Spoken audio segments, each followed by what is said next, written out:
Peter.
They're like literally like, yeah. Although, Well, I'm saying, it really does. Isn't that crazy? I know.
by 19.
Okay.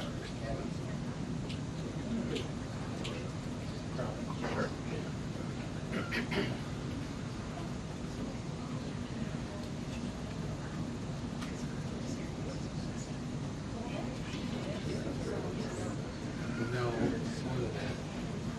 What is it? It's 90 minutes from the border. Syracuse is 2.5 west of all.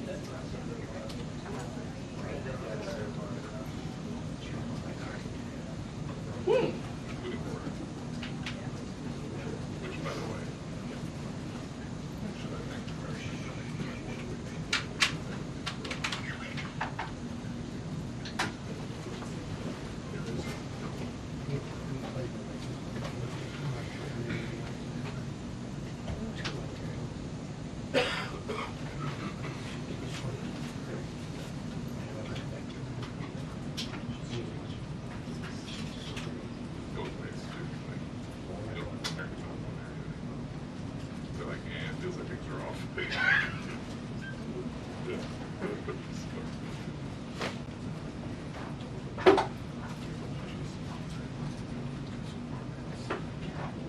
apologies to this rule gas. I'm just going to switch that to the. That's right. That's right.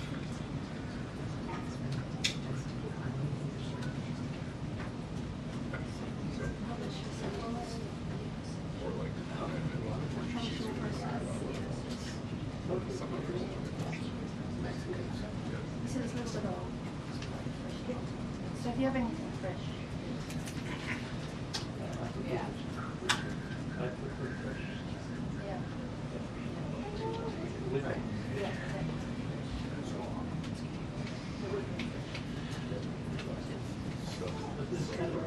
Yeah, yeah.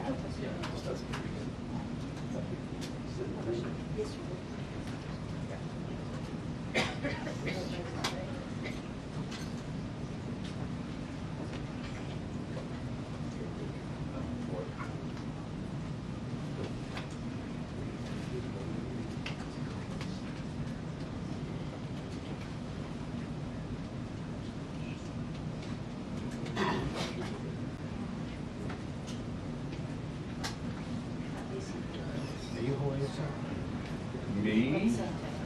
No. You don't even have the thing on the TV screen. I think it broke. That's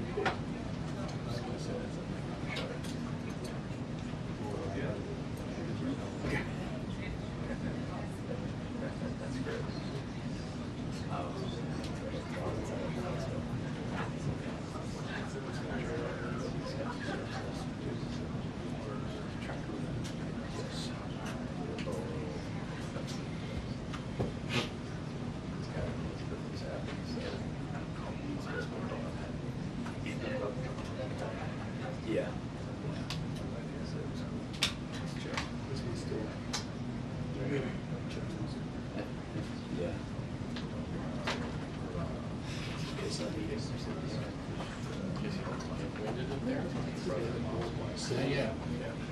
We're just hanging out here. He's like, to be here. I did that for 6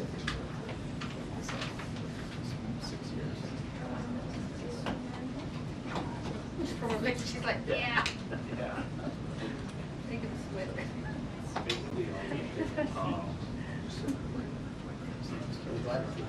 It's my British humor. Yeah. All right, sounds good. It's very dry. Yeah, I'm sure you do. There's a potato delicatessen. Yes, potatoes in there. I went to it. Yeah. They had a good roast potato. I think I did. I think I tried everything. They said that the markets.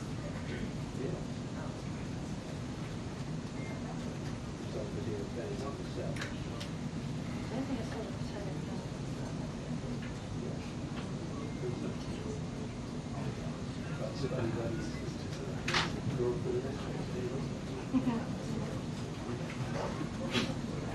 You know what? I really don't understand how they think about potatoes.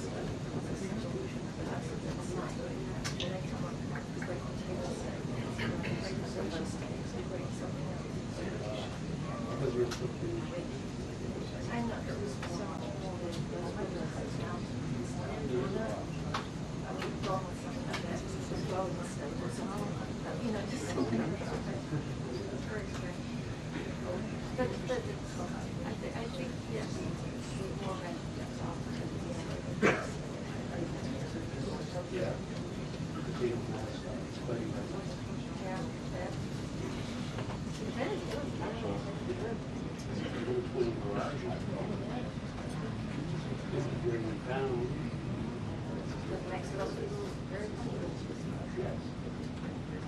There was a potato lobby that changed the name, I'm sure.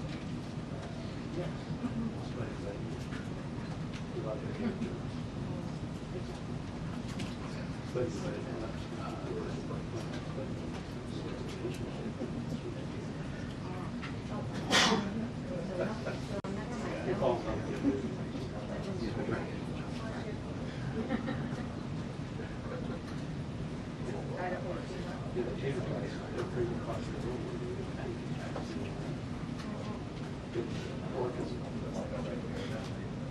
I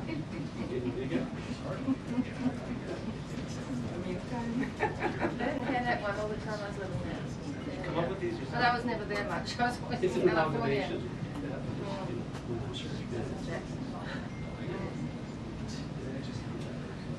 One of my favorite napkins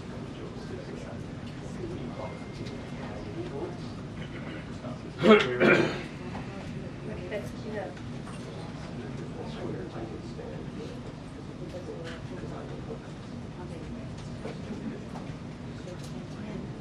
You really have to dig it. Yeah. Yeah. Dirty job. No, New Zealand is big to the zero things. It's actually quite kind of work for a church. Got more eyes on one.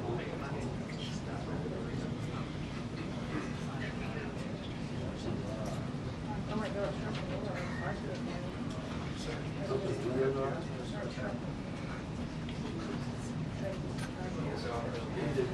I feel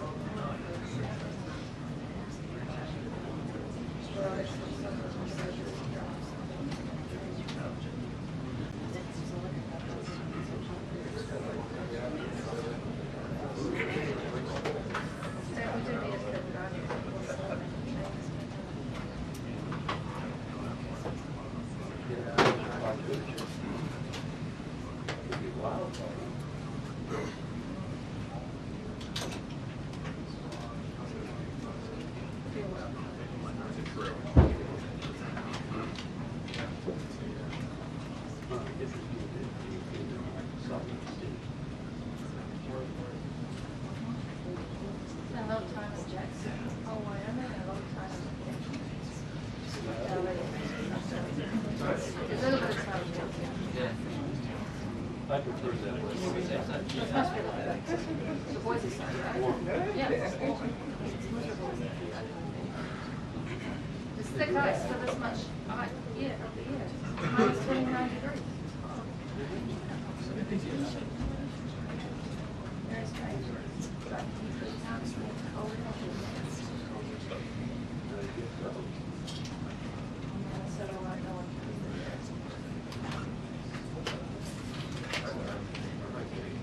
Yeah, very easy.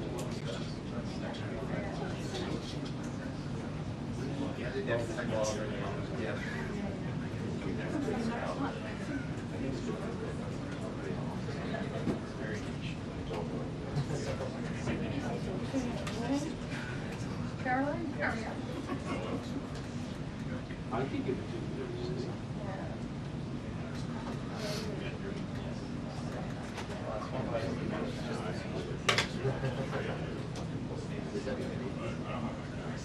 It was fine in the problem.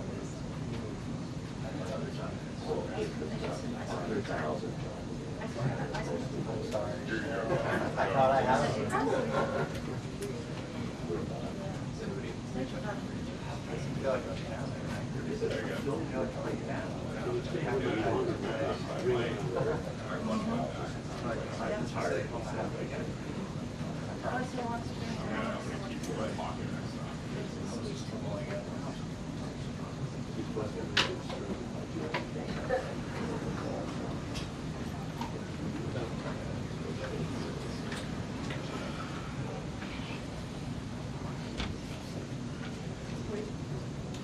And John, same as every White House briefing, there are things that they want to talk about and things that they have to talk about when they eventually open this door again. The things that they have to talk about will, of course, be the president's response to the deadly flash flooding over the weekend in Texas. He has said he wants to go down there maybe Friday. We expect more details on that. The things that they want to talk about, just in the last couple of minutes, the White House has started releasing these long-promised letters detailing tariff rates that are going to be going against trading partners. They are saying 25% now for the Japanese, 25% for the Republic of Korea, South Korea. Those will go into effect on August 1st. Something else that's happening today, and the reason that all the roads around the White House are closed, Benjamin Netanyahu is going to be here talking to President Trump in private. President Trump is saying that he thinks not only can they figure out the final stages of a peace deal for ending the war in Gaza, the president thinks that the strikes on the nuclear facilities in Iran have Iran now ready to negotiate some kind of a permanent deal. We don't know what kind of a permanent deal President Trump thinks he can get, but if only there was some way to find out, we should have Karoline Leavitt out here anyway. John.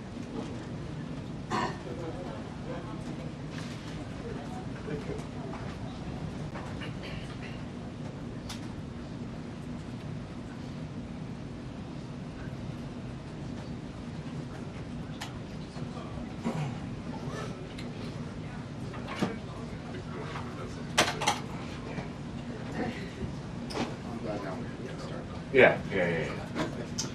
Pre-game show.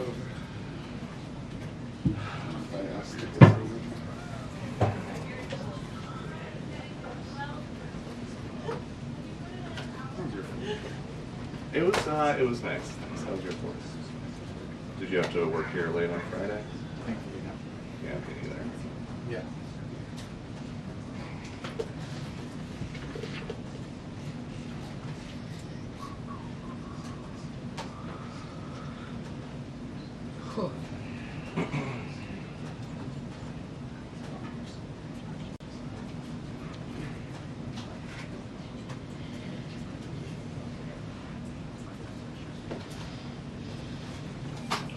Until the briefing. 2 minutes until the briefing. Well, it's on a delay. Here, it takes like 90 seconds for the delay on the back.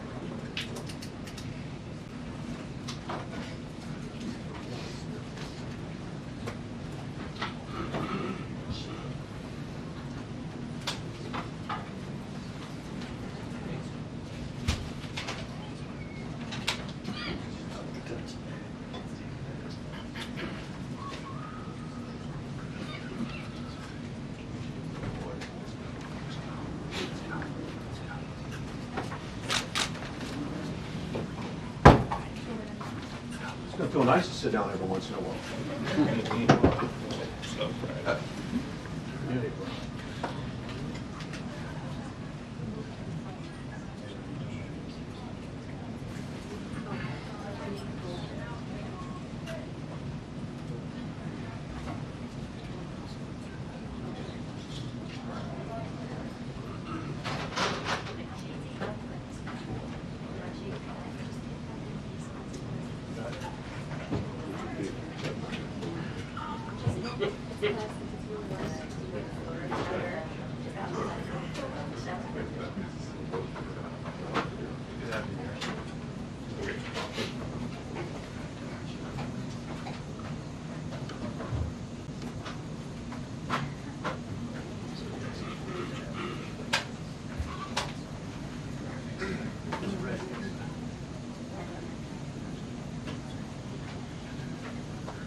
What's the water? It was hit at the airport.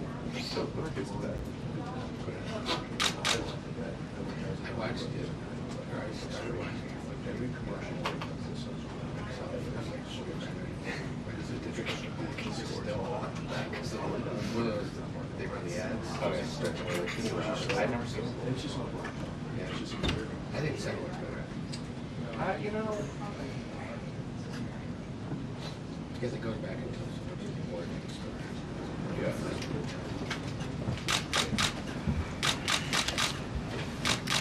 Good afternoon, everyone. Hope you all had a great weekend. I want to start by addressing the devastation from the tragic flash floods in Texas. Moments ago, the Department of Homeland Security provided an update that 91 innocent souls have now perished. Everyone here at the White House, including the President of the United States, is praying for the victims' families and friends during this unimaginable time. President Trump swiftly signed a major disaster declaration for Kerr County, Texas, to ensure our heroic first responders have every resource they need in the relief and recovery efforts. Secretary of Homeland Security Kristi Noem traveled to Texas over the weekend, and the entire Trump administration is working hand in glove with state and local officials to provide every assistance available.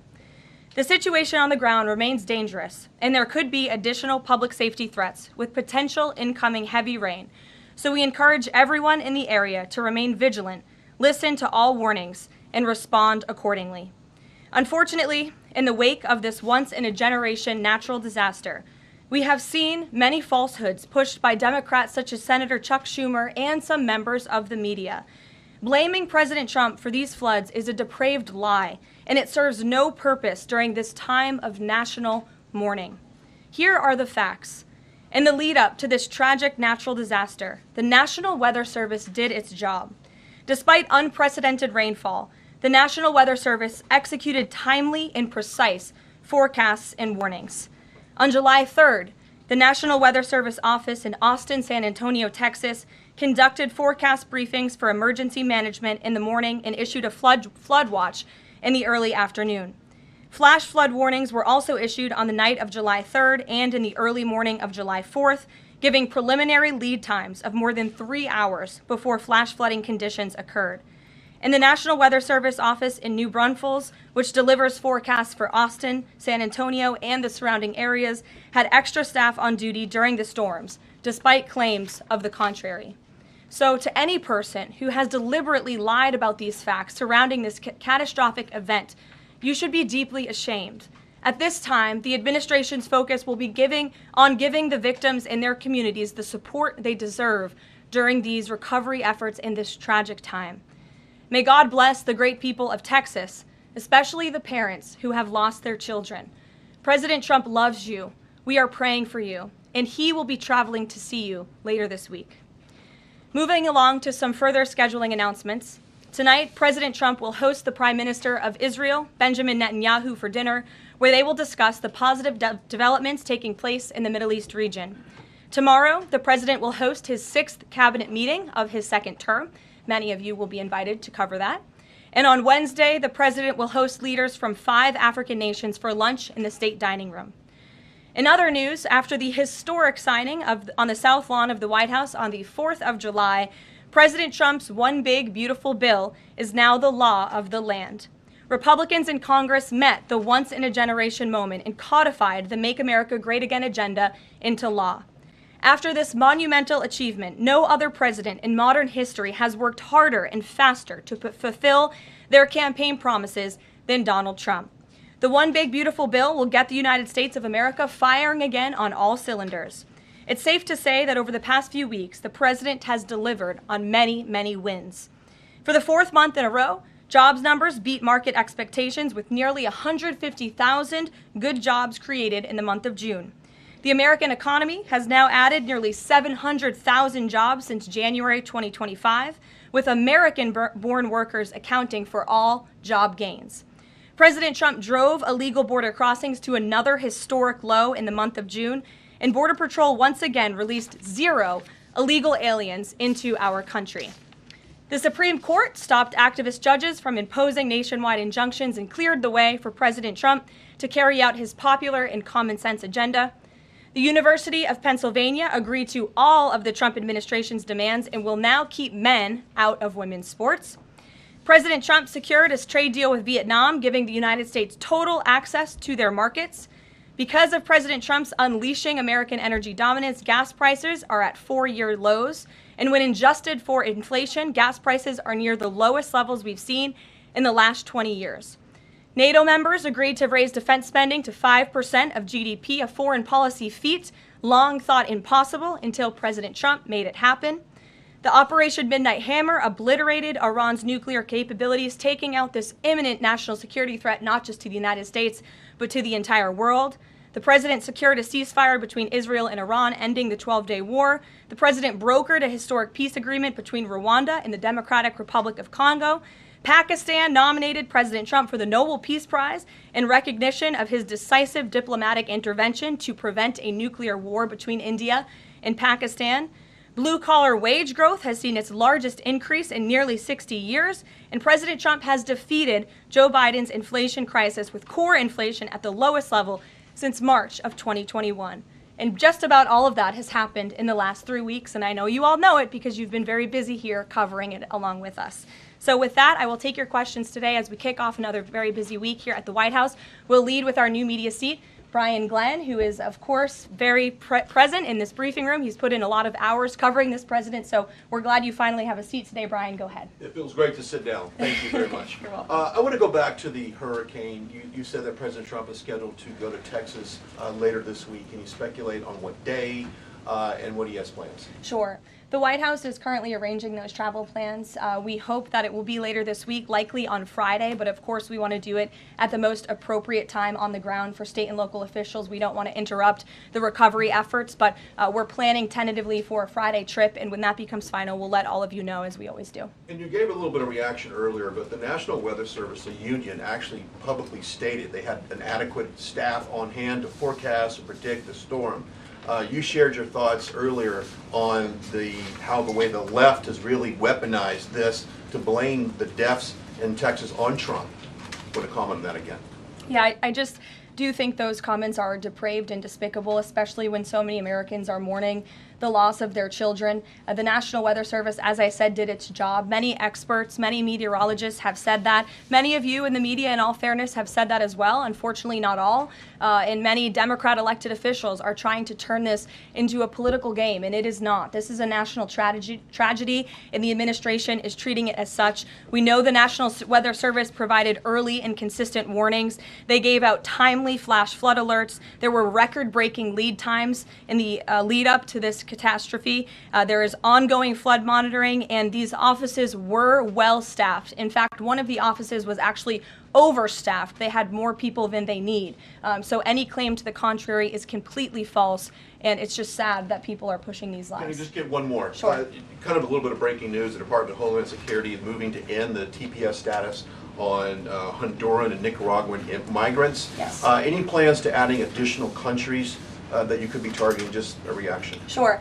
Well, I won't get ahead of the Department of Homeland Security on additional countries, but as you pointed out, they did end temporary protective status for Nicaraguans and Hondurans in this country because TPS, temporary protective status, is temporary by definition. It is not meant to be a permanent path to residency or citizenship here in the United States of America. It was originally granted to Nicaraguans following a natural disaster in 1999.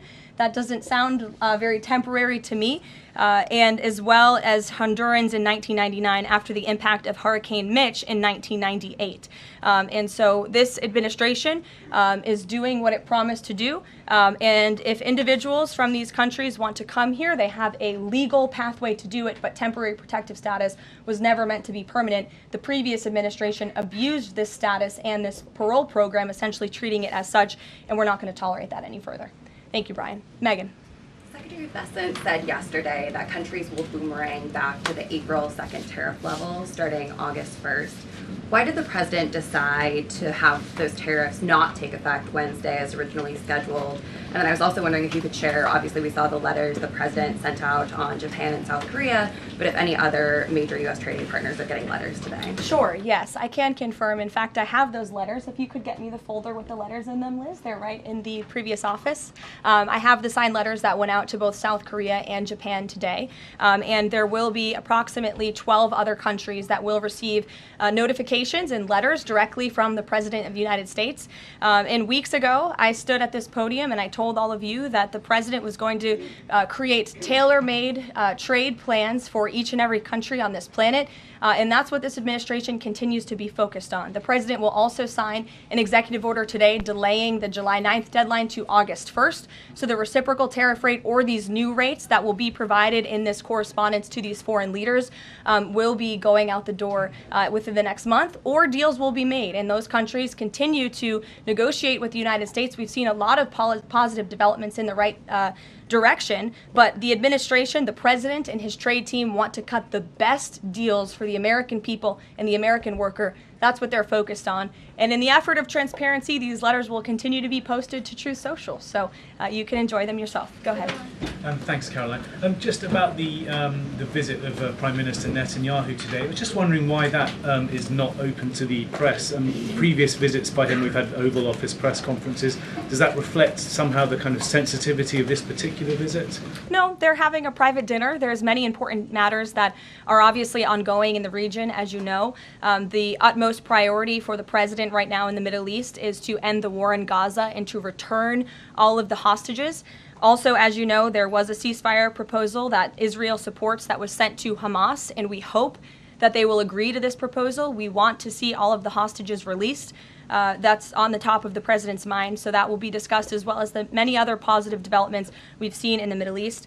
I want to go back to the trade deals. As you see, we have these beautiful letters that the president has signed. This one is to the President of the Republic of Korea, original signature on that, and these will be mailed. And then here we also have another letter to the Prime Minister of Japan as well. Both countries will be receiving a 25% tariff rate effective on August 1st. Go ahead. Thank you so much. You said it, and the President said it many times, you want to see an end to the war in Gaza. Will he give guarantees during this 60-day period of ceasefire that actually the war will end? Because this is a sticking point with Prime Minister Netanyahu, and I'm wondering if they see eye to eye on this point. And how do you see the next day? What the next day in Gaza will look like? Look, right now the president is focused on today and to get the Hamas to agree to this ceasefire. I don't want to comment on the details of the arrangement out of respect for these negotiations, but an agreeable and appropriate ceasefire proposal has been sent to Hamas. And I can also tell you Special Envoy Witkoff intends to travel to Doha later this week, where he will continue to engage in these discussions. And the Qataris and the Egyptians have been incredibly helpful partners in mediating these negotiations and discussions to bring peace to this region and end this conflict once and for all. Kristen. Two questions. Thank you, Caroline. Sure. The first question is President Trump reconsidering his plan to phase out FEMA, given what officials have said is their critical role on the ground now in Texas? Look, the president wants to ensure American citizens always have what they need during times of need. Whether that assistance comes from states or the federal government, that's a policy discussion that will continue.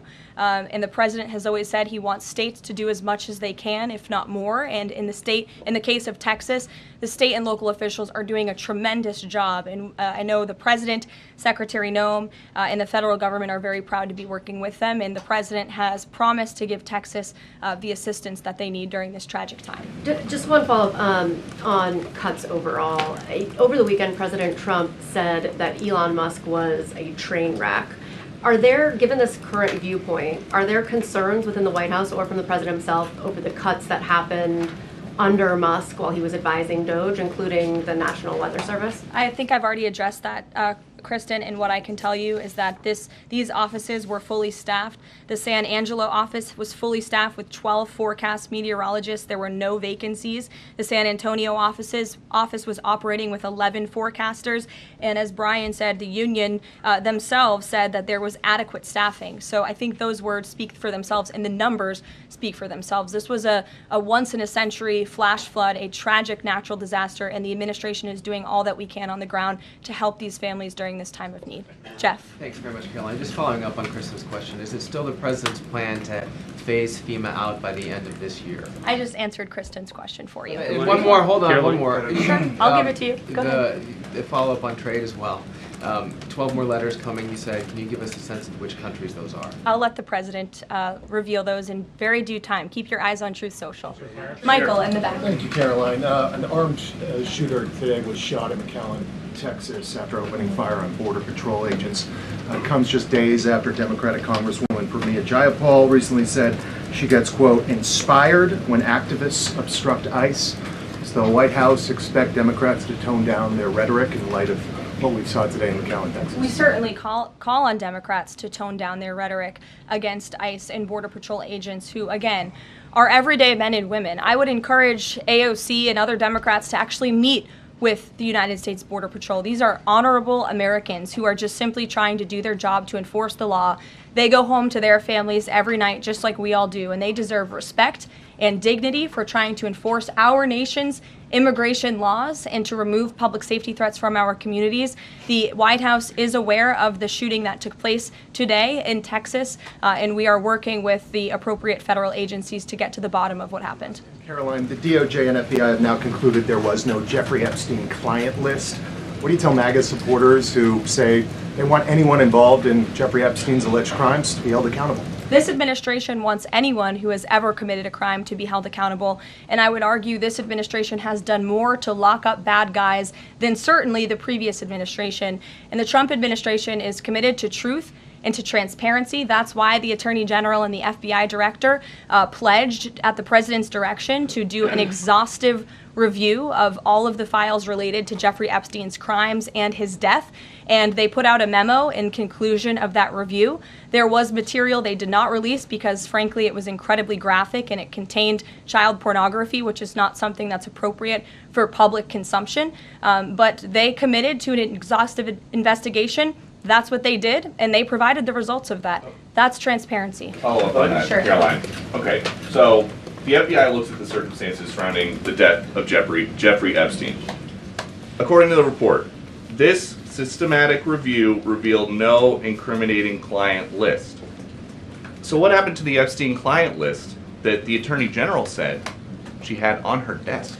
Well, I think if you go back and look at what the Attorney General said in that interview, which was on your network on Fox I've News. got the quote. Go ahead. John Roberts said, DOJ may be releasing the list of Jeffrey Epstein's clients. Will that really happen? And she said, it's sitting on my desk right now to review.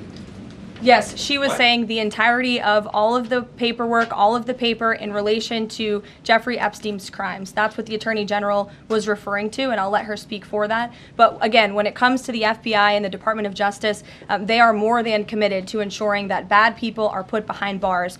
They have an operation going on right now called Summer Heat, which has our murder rate trending in the lowest direction in United States history. Their emphasis on violent crime and locking up violent criminals has led to the arrest of 14,000 violent criminals. That's a 62% increase from the same time period last year. So this Attorney General and the FBI Director are committed to putting bad people behind bars where they belong. That they promised an exhaustive review. That's what they did. For any further details, I would refer you to the Department of Justice. Kate. Thanks, Caroline. With Prime Minister Netanyahu visiting the White House today, yesterday the president said that he was working on a more permanent deal with Iran, but several days ago he didn't think one was necessary. What changed? Well, when you asked me about this, or when you all asked me about this several weeks ago, I said the president thought maybe an Iran deal was not necessary, but of course the president is always interested in peace and diplomacy. That remains true, and the administration continues to be in contact, both directly and indirectly, with the Iranians on a deal. And then on tariffs, you're now delaying the deadline from July 9th to August 1st. Is that an acknowledgement that perhaps the administration found it more difficult to negotiate these trade deals, or whatever happened to 90 deals in 90 days? No, it's an acknowledgement that this administration is doing what's best for the American worker, and we want the best deals possible for our workers, for our manufacturing base, for our middle class, and they are doing this deliberately and appropriately on behalf of our country's interests. Josh. Thank you. A couple more on the tariffs. You said about 12 more letters. There were about 55 or so countries, including the EU as a bloc, that were facing this tariff increase. All of those, to understand you correctly, are now deferred to August 1st, right? Correct. On the 12, what happens with the remaining, whatever it would be, 40-something? So just 12 today. There will be additional letters in the coming days. So all of them are going to get a letter at some point? Correct. Okay, and can you tell me why he decided to start with South Korea and Japan? Are they annoying him? It's the president's prerogative, and those are the countries he chose. And on the sectoral tariffs, it's our understanding that these continue to be a separate track. We're still waiting on a bunch of those. That's right. If there's any timing update on when he's going to move on, for instance, semiconductor tariffs and other things that are still in the hopper? I don't have a timing update, but for where they are in the process, I would defer you to the Department of Commerce. Should we expect deals finally as well? He announced this Vietnam deal. Are you close on any other countries? The president and the administration, yes, we are close. But again, the president wants to ensure these are the best deals possible. And I would add just one more thing on trade and tariffs to wrap it up. Look at the extensive work this president has put into cutting these good deals and doing what's right for the American worker. He is literally looking at the map and looking at every country on the planet and seeing where they are ripping off the American people, seeing where they have hollowed out our industrial base, seeing where our jobs have gone to other countries overseas because of their tariff policies, and he's trying to correct that. So this is decades of bad trade policy that has led to a deficit that is ravaging our country, that is ravaging our middle class, and the president is taking a very deliberate approach to correcting this wrong of many decades, of many past presidents. And so I think he should be commended for the time and the effort that he is putting into this. And the fact that he has announced a framework with China, a trade deal with the United Kingdom, a trade deal with Vietnam, and many others to come in just a matter of 6 months is truly historic, and it's a testament to this president and his trade team who are working around the clock to get this done. Sure, go ahead. Thank you so much, Caroline. Two questions on Iran. What's the permanent deal with Iran looks like for the president, and what issues related to Iran should it cover? And secondly, has the president seen the interview with Iranian president, which he says that the United States president, Mr. Trump, is capable enough to guide the regions toward the peace and brighter future, and put Israel in its place, or it gets more into conflict? Has the president seen these comments, and what's his reaction to these comments? I'm not sure if he's seen those comments, but certainly I think it's true that the president is the right man for the job to move the direction, this region into the direction of peace and stability for the future. That's what he and his national security team are working on every day, and we've already seen historic achievements in that direction. Go ahead. In the back. Kelly, go ahead. Okay, great. Thank you. And then in front of you. Okay, a couple questions for you. First, Y'all need name tag signs. First question on the flooding in Texas. I know there has been some concern about the timing of the alerts, knowing that they did go out, but the warnings coming out in the wee hours, so while many people were likely sleeping. Can you share just details what you know about why those warnings were sent while people were likely sleeping, and then what the administration is doing to ensure that these alerts come out sooner? Well, the alerts imminently were sent out before the flood when people were sleeping, because the flood hit in the very early hours of the morning. So people were sleeping in the middle of the night when this flood came. That was an act of God. It's not the administration's fault that the flood hit when it did. But there were early and consistent warnings. And again, the National Weather Service did its job. On July 2nd, there were initial notices of potential weather and flooding risks were issued. On July 3rd, escalating warnings throughout the day with a flood watch issued at 1:18 p.m. And then later at 6:10 p.m. on July 3rd, the Weather Prediction Center warned of excessive rainfall and a high likelihood of flash flooding. At 6:22 p.m. July 3rd, National Weather Center issued a hydraulic warning highlighting considerable flooding risks, including in Caryville County. And then there were the timely flash flood alerts at 11:41 p.m., 1:14 a.m., and then another flash flood emergency warning issued at 4:03 a.m. just before the flood hit. So those were all of the warnings that went out to the affected area and region. Go ahead. Question on education funding for states Thank you very and much. local I appreciate it, districts. Caroline. Two questions for you related to the Prime Minister's visit today. Number one, there's a report circulating that the Gaza Humanitarian Foundation provided a proposal to the White House to build these so-called humanitarian transit areas inside and outside of Gaza. The GHF is insistent it has nothing to do with that proposal. Can you shed any light on whether the White House has received such a proposal, and if so, from whom? I'm unaware if a proposal from the Gaza Humanitarian Foundation was sent to the White House. I haven't seen it, but I can ask our National Security Council. And also a document circulating that the White House is prepared to lift the Foreign Terrorist Organization designation from HTS, the group of President al-Shara in Syria. Can you confirm that that's taking place? Again, I haven't heard that, or I'm not aware of that action taking place. As you know, we did lift particular sanctions on Syria, but we did leave them on for particular terrorist groups. If that has changed, we will, of course, let you know if there's a change in policy, but I'm unaware of one at this time. Sure, go ahead. Me? Hi, Caroline. Thank you. Ahead of And you can go too, since you're so eager. ahead of the president's meeting with Prime Minister Netanyahu today, is there a scenario where Israel has made it clear that they will not bring an end to this war until Hamas is decimated? And the president just 5 months ago suggested a potential takeover of Gaza. Is there a situation where tonight the two men will change their posture, and in the scenario that Hamas turns over the remaining hostages, that the war could come to a permanent end, and that they will seek that under that scenario that they would essentially try to bring this war to a permanent end beyond just that 60-day ceasefire? Again, you're putting a hypothetical situation in the air, so I don't want to comment on that out of respect for these ongoing negotiations and discussions that are taking place. But as for the takeover of Gaza, I don't believe the president ever said that. I think he discussed a rebuilding of Gaza once this war is over. This has become an uninhabitable place for human beings, and the president has a big heart. He wants this to be a prosperous, safe part of the region where people and families can thrive, and there will be a need for a real rebuilding effort when the time comes. But right now we need to end this war, and we need to bring all of the hostages home. The president is adamant about that. The war tonight? Look, again, I will let the president speak for himself later if he decides to comment on the details of the agreement, but out of respect for the discussions, I won't do that from the podium. Go ahead. So Congressman Lawler and Gottheimer have introduced a bill in Congress, the Bunker Buster Act, that would allow the United States to sell B-2 bombers and bunker buster bombs to Israel. Is that something the president would support? Well, I don't know if the president's aware of the Bunker Buster Act, but I will ask him and see what his opinion on that is. I'm not sure. Right, thank you. Caroline. Thank you, Caroline. Building off of the question earlier about the shooter in Texas who targeted ICE, Axios reported today, I believe, that Democrat lawmakers were saying their constituents are calling on them to be more violent when they go to ICE facilities, including, I believe, they want them to shed blood, and that they said that Democrat lawmakers should be willing to get shot themselves.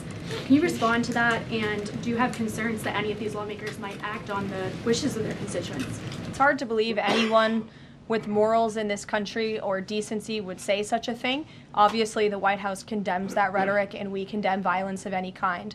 This administration is simply trying to enforce our laws, and we must be a nation of law and order. You cannot simply waltz across our border and live here illegally and expect to stay. We are going to enforce our nation's laws, and the men and women who are doing that are doing so in a respectful way.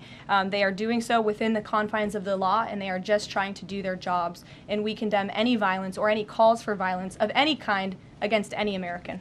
Go ahead. Thank you, Caroline. I wanted to ask you if... I was not calling on you, but you can go ahead. That's fine.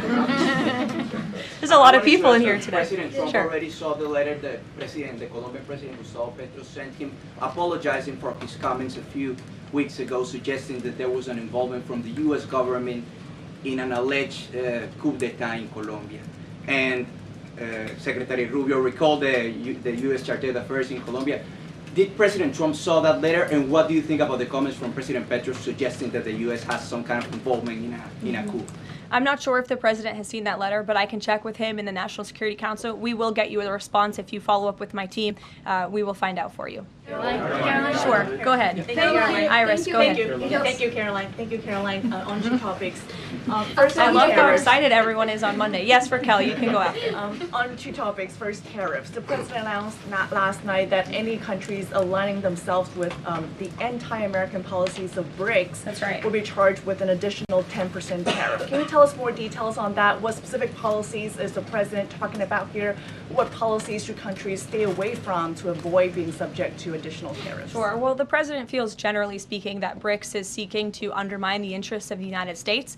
It's the president's utmost responsibility to put the interests of the United States first. That's how he views his job as president. So he's going to ensure that America is fairly treated on the world stage, and he'll take any action necessary to prevent countries from taking advantage of the United States and our people. Raquel, go ahead. On the illegal immigrants, Reuters our Tom Homan told us this morning that ICE will have to arrest 7,000 illegal immigrants every day for the remainder of this administration to just catch the ones that were let in during the last administration. I'm wondering what the new resources and manpower, of course, given by the Big Beautiful Bill, which of course opens the door for ICE to hire additional 10,000 agents and officers. What's the administration's expectations now for daily arrest numbers going forward in the upcoming months? Sure. I'll let the Secretary of Homeland Security and her department speak on what they're looking for in terms of daily numbers. What I can tell you is I receive the daily reports each morning, and ICE is out there doing the jobs that they swore an oath to do, and they are removing public safety threats from our communities every day, and our country is becoming a safer place because of their efforts. And the One Big Beautiful Bill that is now law will give significant resources to ICE and Border Patrol to continue the tremendous work that they are already doing. And I think every American who wants to live in a safe neighborhood should be grateful for their efforts. Thank you, Karoline, so much. Raquel, and then I can go to you. So much. And then you, Dr. Harper. Thank you, Karoline. It's a follow-up on the BRICS question.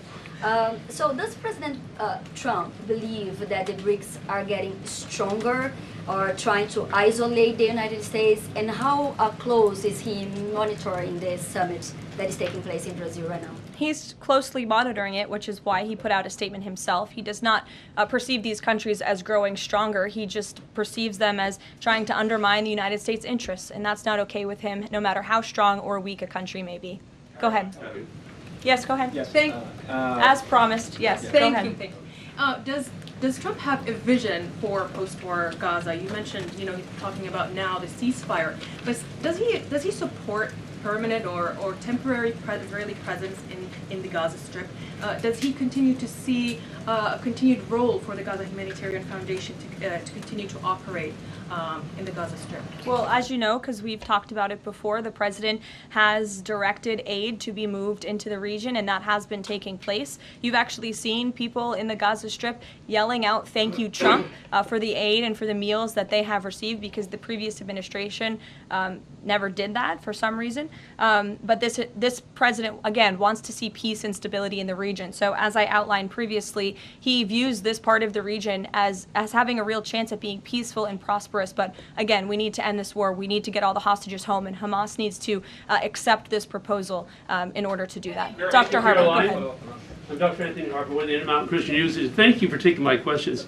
Given the nature of the Palestinian Authority, with their pay to slay, teaching Jew hatred to children, corrupt leaders, and no elections for 19 years, who does President Trump support to govern Area A and Area B to prevent Hamas from ruling? And what is President Trump's position on Israeli sovereignty? Sure. Well, the president believes Israel, of course, has a right to defend itself. As for the first part of your question, you're getting ahead, Dr. Harper. As I told you, the president wants Hamas to accept this proposal right now. He wants to see peace in this region, and he's committed to doing that. Sean. Hey, Caroline, can you just please walk us through the decision to halt the supply of weapons to Ukraine at a time when Russia is really hitting Ukrainian cities and civilians? Was that the president who decided that, or did the Pentagon do it without his approval? No, neither of those things are true. I'm happy to walk you through it. This was a standard review by the Pentagon of all weapons and all aid and all support that the United States is providing all countries and all regions around the world, not just Ukraine. When the Secretary of Defense took office, he directed the Pentagon to conduct this review to ensure that everything that's going out the door aligns with America's interests. So it's a pause to review to ensure that everything the Pentagon is pushing out there is in the best interest of our military and our men and women in uniform. Fran. Two questions on Israel. You suggested that Hamas is the impediment currently to a ceasefire. So if not a ceasefire deal, then what does the president hope to achieve with tonight's dinner with the prime minister? Again, you guys are getting around to a lot of hypotheticals. I don't want to get ahead of the president, but there are many other issues to discuss with Prime Minister Netanyahu tonight related to the region and just the entire world. So this will be a dinner to talk about Operation Midnight Hammer, which was incredibly successful, to talk about peace in Gaza and ending that conflict, as well as many other topics of discussion in relation to Israel and the United States. Sure, go ahead. Thank you, Caroline. Given the fact, this is on the trade letters, given the fact that the president put into effect the tariffs on April 2nd and then put the pause into place, is the president at all concerned that these countries that are receiving the letters won't take them seriously because the deadline seems to have shifted already and may shift again? They will take the letters seriously because they have taken the president seriously. And that's why the president's phone, I can tell you, rings off the hook from world leaders all the time who are begging him to come to a deal. And this administration is working hard to ensure those deals are in the best interest of the American people. And this delay, again, is in the best interest of the American people. And you all will continue to see these letters released on the president's Truth Social, and we will see you all later. Thank you, guys. Thanks,